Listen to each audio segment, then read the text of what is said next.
Runites are called Runites for a reason. The runestones. Runites without runestones are like shoemaker without his toilet seat. A musician without his instrument is as bad as a shoemaker without a toilet seat.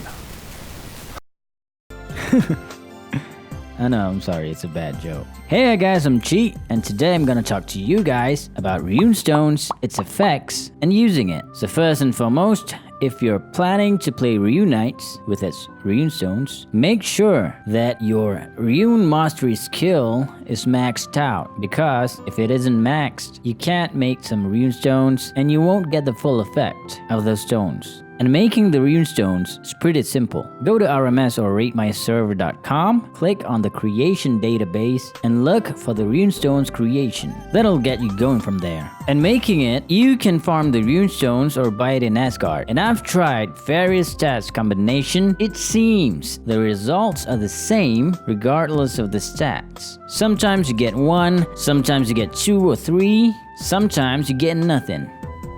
Now that's out of the way, let's start straight away with the Aesir runestone. The description of this runestone, I'm not sure what it says. I tried looking out for the script on ratemyserver.com, and I still don't understand what these 7 times attack means. But the effect of this runestone is more on reaching the 193 attack speed that we all desire. As you can see in the video, it increases a significant amount of attack speed. This one is 4. This runestone is fairly important if you want to allocate your stats somewhere else, whether to suit your equipment buffs or just for other purposes. It is an important runestone for physical attacking rune knights. Setting up the 193 attack speed, this is what I'll usually do. Reset my stats, wear all my equipments, consume the berserk potion, get the agility up and blessing skill, get the 2-hand quicken skill going, and lastly consume the Aesir runestone. From there, I'll put up the agility stat points up until I reach the 193 mark.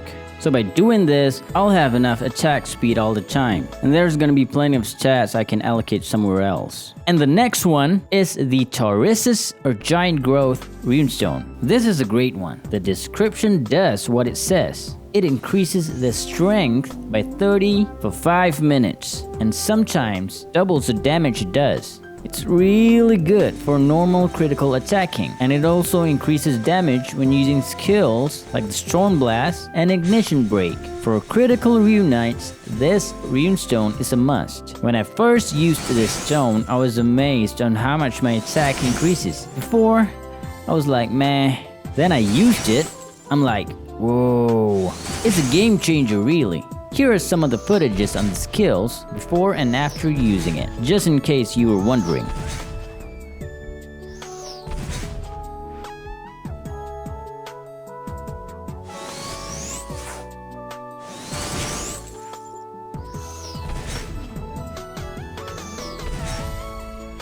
And now, the Orido or the Crushing Strike runestone. The description is as such, and it does what it says.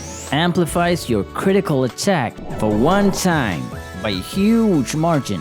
Good for one-shotting enemies in WoWs, PG and PvPs, and also MVPs. You can one-shot MVPs most of the time, normal MVPs that is, but I've seen some arcades one-shotting MVPs in instance too. Side note, the reuse time in the endgame description is not right. I've tried spamming after casting one, took me about 30 seconds, so it's not a minute.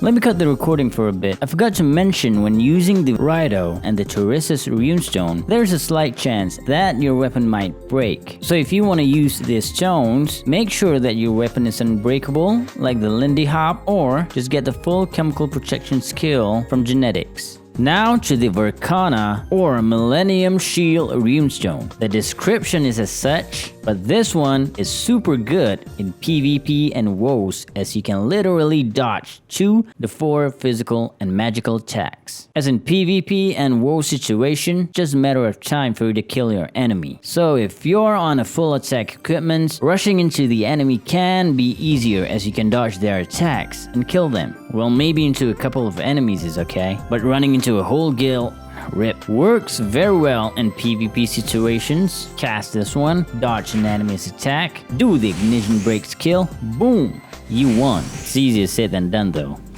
Again, the description says that the reuse time is 1.5 minutes. But as I tried, the cooldown is about 15 seconds. So again, the description is not correct. As you can see, there is some spheres around my RK. The spheres summon indicates the amounts of attacks that can be dodged. If you got 2 spheres, that means 2 attacks. If you got 4 attacks dodged. And now, the Icea, or the Vitality Activation Runestone. It does what the description says. And as you can see in the video, the with and the without effects of it. Increases HP potions at 1.5 times the normal rate, and decreases SP potions effectiveness by half. I usually use these stones in WoWs. I rarely use it on PVMs, because on PVMs, I'll usually bring HP leech equipments or pets. So to the Hagalas or Stone Heartskin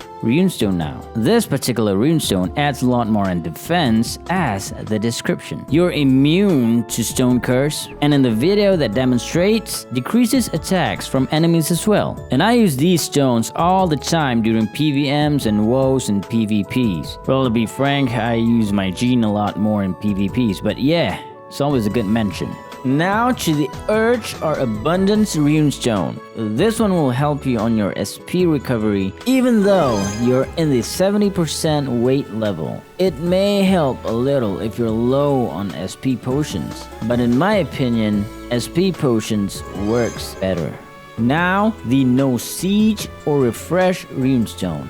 This stone is superb, but the cooldown time is too long. Although the in-game description again isn't correct. The cooldown time, as I found out, is about 2 minutes, not 5 minutes. But 2 minutes is still a hell of a long time. You can kill yourself on debuff statuses such as freezing or sleeping. Works great on WoWs when you're entering the Amp Room or when you just got frozen. Moving on to the Purge or Storm Blast Runestone. I find this one's great for escaping mobs of monsters whenever your ignition brake skill is on a cooldown, and works super great on WoWs and BG situations, as this stone will give knockback effect in PVMs. In WoWs, there is no knockback effects, so the enemy in WoWs is going to receive the damage without being knocked back. It even works on the Curse Circle, the Shura skill, and Loki's Veil, the Minstrel and the Wanderer skill. And the last one is the Lux Amina Runestone. This stone will let you share some of the runestone effects with your party members. It's really good when running instances with party members, and works even better in WoWs as the party members cannot benefit from some of the runestone buffs such as Millennium Shield and Stone Heartskin buffs. It's a must for every RK. So that's pretty much it, guys. My knowledge on runestones. It's a special buff for the Runite class, and I think every Runite should use these. Playing the Runite with its runestone can keep you pretty occupied. As for me, whenever I'm not running instances, I'll farm for runestone materials. Then when I'm done with farming, I'll just sit down in the middle of a town and annoy people with my rune making session. And that's about it for today's video, guys. If you like the video, please consider to leave a thumbs up and subscribe to the channel. That would mean the world to me. And as always, thank you so much for watching, and I'll see you guys on the next one. Bye bye.